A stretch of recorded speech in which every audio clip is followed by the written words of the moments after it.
Tole barattoota nagaa waaqayyo waaqa jiraataa hunduma keessaniif haa baay'atu.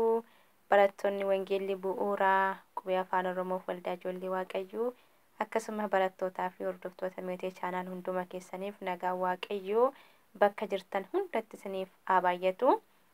Akkam jirtu nagaa keessani miti warri haaraa dhuftanis weelkaam baga nagaan dhuftan isiniin jenneerra. Egaa akkasuma barumsa kanallee laayikii gochuudhaan sheerii gochuudhaani warra barumsa barbaadan biraan ga'a. Sababni isaas obboloonni baay'ee isaanii otoo fedhii barumsaa qabanii carraa dhabuudhaan otoon baratiin kan hafanii amma immoo biyya Oromaa kana keessa kan jiran baay'ee isaanii jiru waan ta'eef kanaaf egaa gargaarsa lammummaati waan ta'eef dirqama keessan sheerii godhaatii ba'aa biraan ga'a dhufanii haa baratanii isiniin jechuutiin barbaada. Egaa gara barumsa keenyaatti hin deebi'a jechuudha. Barumsi keenya guyyaa kaleessaa qubee afaan Oromoo sagaleelee gaggabaabaa fi sagalee dheeraa fi sagalee gabaabaa qaban waliin dubbisaa turre. Achi keessaas jecha sagalee gabaabaa qabu xinnootu isinii baaseen jecha sagalee dheeraa qabus xiqqoo keessaa isinii baaseen waliin barachaa turre kutaa salgaffaa fi kutaa 8ffaa keessatti jechuudha. Har'as immoo akkasuma qubee dachaa yookiis qubee cimdii sagaleelee gabaabaa fi sagalee dheeraa qaban waliin barannaa jechuudha. Egaa qubee dachaa yookiis qubeen cimdii kuni dubbifamaadhuma keessatti ramadama. Sagaleen qabuunis sagalee kan qaban qubeen afaan Oromoo qubee 5 dubbachiiftuu qofatu sagalee qaba malee isaan kan sagalee mataa isaanii hin qabani. Dubbachiiftuun itti dabalamuudhaan yookiis dubbachiiftuun itti maxxantee barreeffamuudhaan qubee dachaafis jecha kenniti. Qubee dachaas kan itti fayyadamnu warruma kaleessa barachaa oolle keessatti waliin magneetu baranna jechuudha. Keessumatti waliin magneetu fayyadamna yookiis barreessina wanta barannu gubbaattis wanta barsiifnu gubbaattis wanta barreessinu gubbaattis wanta dubbannu gubbaattis wal keessa fuuneetuma itti fayyadamna malee kophaatti miti kan nuti fayyadamnu jechuudha. Egaa baay'een keessan warri WhatsApp irratti barachaa jirtanii fedhii barumsaa ariifachaa waan jirtanii fi nagaafattanii waan turtanii fi kanaaf keessumatti daballeetuma fayyadamna malee kophaatti wanti inni itti fayyadamnu hin jiru. Garuu kophaattis bakki inni itti fayyadamu jira jechuudha. Fakkeenyaaf chee jechuudhaaf fardaan chee jechuudhaaf jecha biratootti hin dabalatiin itti fayyadamuu dandeenya jechuudha. Akkasumallee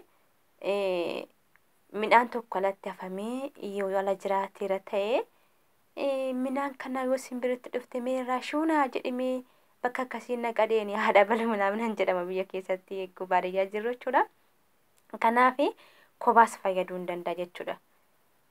Shuu jechuudhaaf illee waan tokkorraa wanta nyaachaa jirtu wayii simbiras haa taatu re'ees haa taatu irraati shuu jedhu jechuudha waan akkasii. Kanaaf kophaas illee inuma fayyadamna jechuudha dubbachiiftuu wajjiniin jechuudha. Kanaaf amma mee kallattumaan akkamitti akka dubbisnu isinitti agarsiisa. Sirriitti na duukaa bu'aatii ilaalaa isiniin jedhagaa. Kuni warra sagaleelee gaggabaabaa qabanidha jechuudha. Gaafa dubbisnu cha, chee, chi, choo, chuu, dhaa, dhee, dhii, dhoo, dhuu, nyaa, nyee, nyii, nyoo, nyuu, phaa, phee, phii, phoo, phuu, shaa, shee, shii, shoo, shuu, tsaa, tsee, tsii, tsoo, tsuu, yaa, yee, yii, yoo, yuu. Egaa akka kanatti dubbisnee fidnee jirra. Kanaaf egaa qubee sagalee biraa qaban itti dabaluudhaananii qubee as keessaa sagalee fudhadheeni jecha tokko tokko ijaareen jira. Mee waliin haa dubbisnu isaas.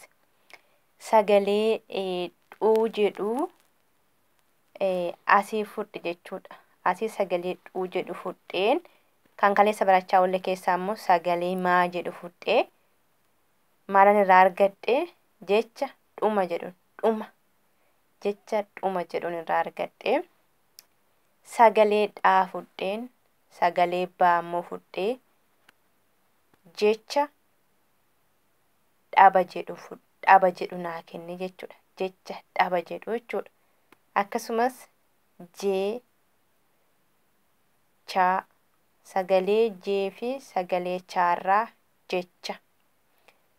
Sagalee koo fi sagalee pii irraa kophii. Sagalee koo fi sagalee pii kophii. Kophii. Sagalee koo fi sagalee pheerraa kophee. Akkasittanii siniif fakkeenya akka ta'uuf jedheen barreesse jechuudha.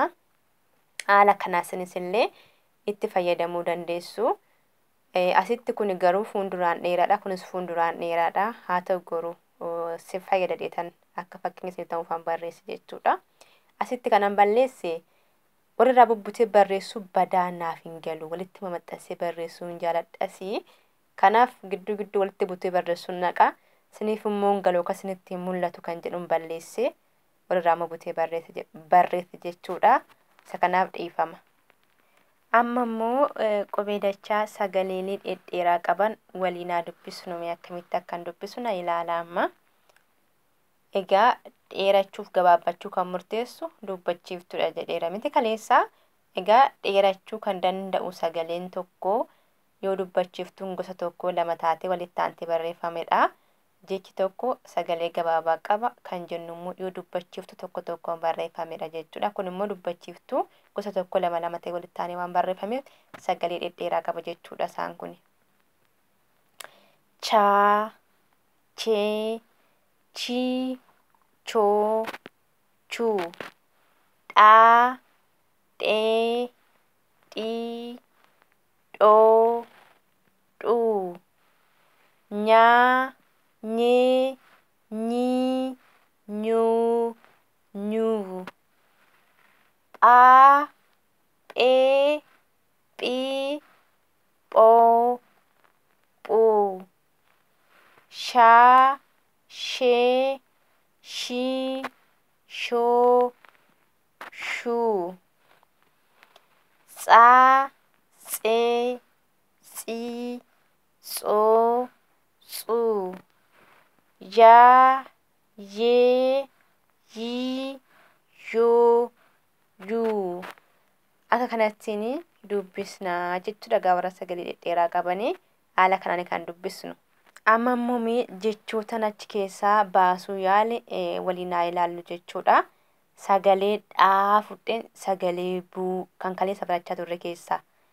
Jecha dhaabuu. Jecha dhaabuu jedhu naa kenne jechuudha.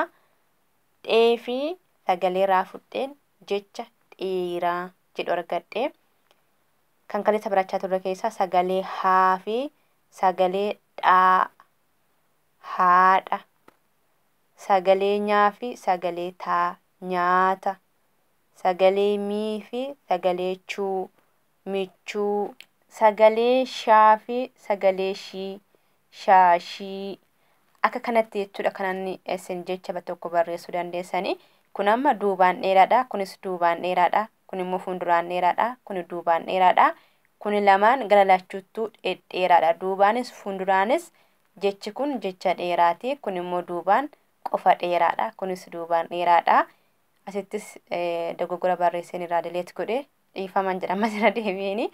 Innaa ga'uutaa sana gargaara akka kanatti qayyabadhaa jabaadhaa sirriitti xiyyeeffadhaati ordofaa isiniin jedha. Egaa mata duree biraan amma walitti deebinutti nagaa waaqayyo isiniif haa baay'atu.